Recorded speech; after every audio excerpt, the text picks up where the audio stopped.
I'm going to actually just have a little bit of a different tack from a lot of people, and just dive right into a very specific study, but I think it's particularly relevant for this group. It's a field experiment that Katie and Sunny Lee and Rod Mislowski and I conducted, literally sort of using the same type of paradigm that Katie was explaining earlier. And so it's meant to start some thinking along the lines of what is logistically possible. I think there's also some interesting behavioral science involved too.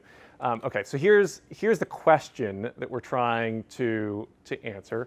The thought experiment, at least, is we have a set of twins, twin A and twin B, and they're put on two different personal training regimes where I want you to think there's no sort of adherence or enforcement problem. They literally do this, but it's two different philosophies. One, completely flexible, so this is twin B. The completely flexible twin is told to go to the gym 3 times a week to exercise any time of day, kind of whenever it fits in the schedule. And imagine that this takes place over the course of 4 weeks. Twin A is put in something that looks more like a routine. We want you to go to the same time of day 3 times a week over the course of those 4 weeks. And again, just imagine that these two twins were put on these schedules, or lack of a schedule in the case of twin B, and they implemented it no problem.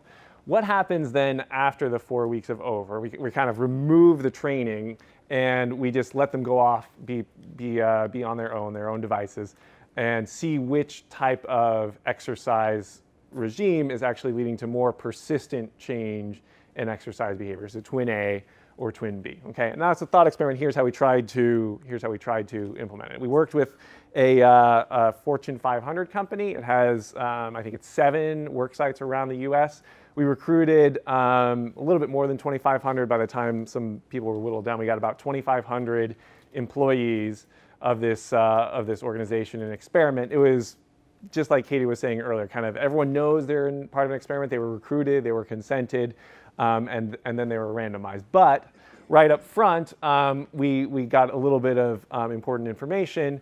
We, in particular, got them to all specify a 2-hour window every weekday that they would be most able or most likely to go to the gym, okay? And what we're gonna do is we're going to have a 4-week period where we have some people under control and other people on what looks like training regime A and another looks like training regime B. And then we're gonna remove the program and see what happens afterwards, okay? Now, these are all people who are being encouraged to go to the gym, which is located physically at their work site, and we're going to track all of them using their employee ID badges, which they're supposed to swipe in every time they go to the gym. Okay, so like I said, we have about 2,500 people. They're going to be randomly assigned after they've registered to 3 basic groups. One group is a control group. They kind of get nothing. They're going to get some reminders, effectively, like, hey, you said you'd go to the gym during this 2-hour window. The other group is going to get what's training regime B. So they're the flexible group. They're going to be paid every time they go to the gym during a weekday, whenever that is for these 4 weeks. And then other people are randomly assigned to be paid to go to the gym at the workplace, but only when they start their gym visit during the 2-hour window.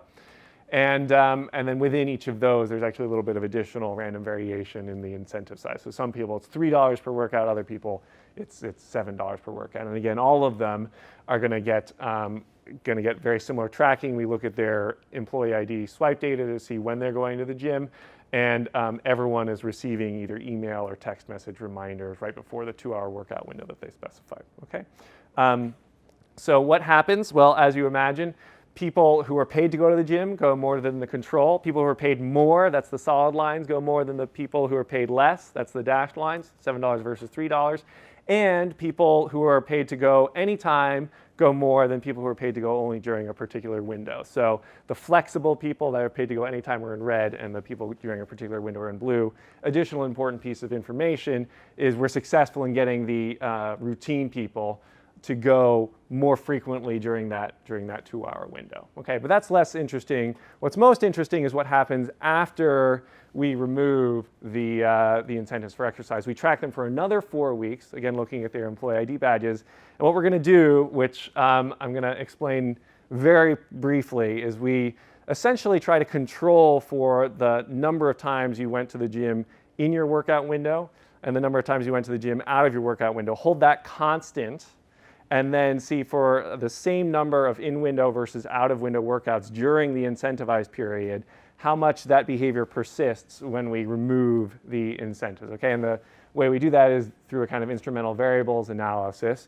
We're going to instrument for the number of in-window workouts and the number of out-of-window workouts during the incentivized period using all of the randomized treatment assignment indicators that we generated from our experiment.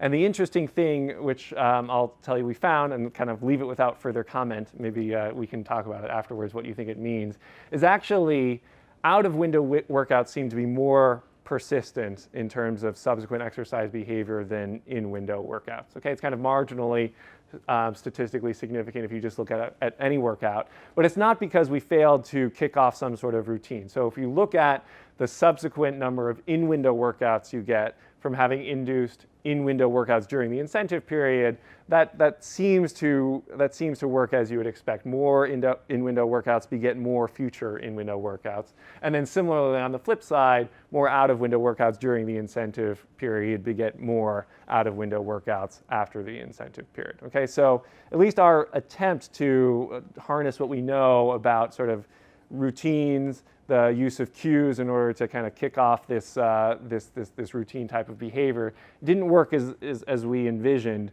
But again, maybe you can view this as a little bit of a pilot for some of the opportunities that are available when working with 24-Hour Fitness or one of the other partners that Katie and Angela have set up for us. Okay, so sorry to blitz through an entire study in 5 minutes, but I think that's the constraint of the format, and I will leave it at that.